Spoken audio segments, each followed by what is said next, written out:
Now that we have our flat plane object converted to an editable poly, and you've been introduced to the graphite modeling tools, we're going to access the sub-object mode and do a little bit of editing. You can continue or open the file chapter 3 hilldeform02.max. Make sure that you have the flat plane, the landscape 01 object selected. If it's not selected, go ahead and select it now. Press Alt-W to maximize the perspective viewport. In the graphite modeling tools, click the Show Full Ribbon button if the graphite modeling tools are not visible. In the graphite modeling tools menu, click the Freeform tab.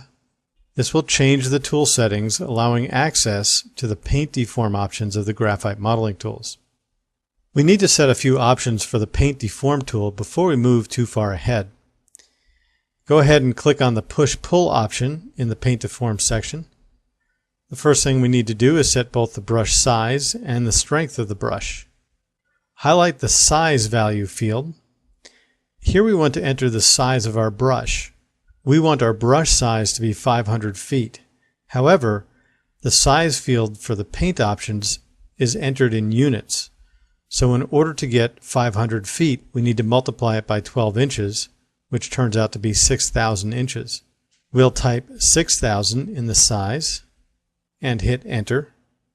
That will make the brush a 500-foot diameter brush. For the strength, we want to enter a value of 600. This will push or pull the geometry 50 feet or 600 inches when we paint. In the offset amount, type in 2 and hit enter. This will set an offset value that determines the strength of each brush stroke. Now when we move the cursor around in the viewport, you'll notice that I see my paintbrush moving around in the viewport on our landscape. This is what we're going to do. We're going to start from the back right of our landscape and draw a nice even line down the back side of our landscape. So go ahead, let's draw the line along the back side. And you'll notice that as we draw, our hills start to rise out of the landscape. Then we'll try another line a little bit further on. Click and drag. Notice how the hills are created smoothly using this tool. Now, if we go back over the same area again, we can continue increasing the height in that area as we are painting. Essentially, we are painting the hills and mountains in the scene. Don't worry too much about what you're creating here. We're going to be using a different landscape in another file. Go ahead and take the time to experiment with this a little bit. Notice we have some other tools that are available. Click the Relax Soften option and paint again.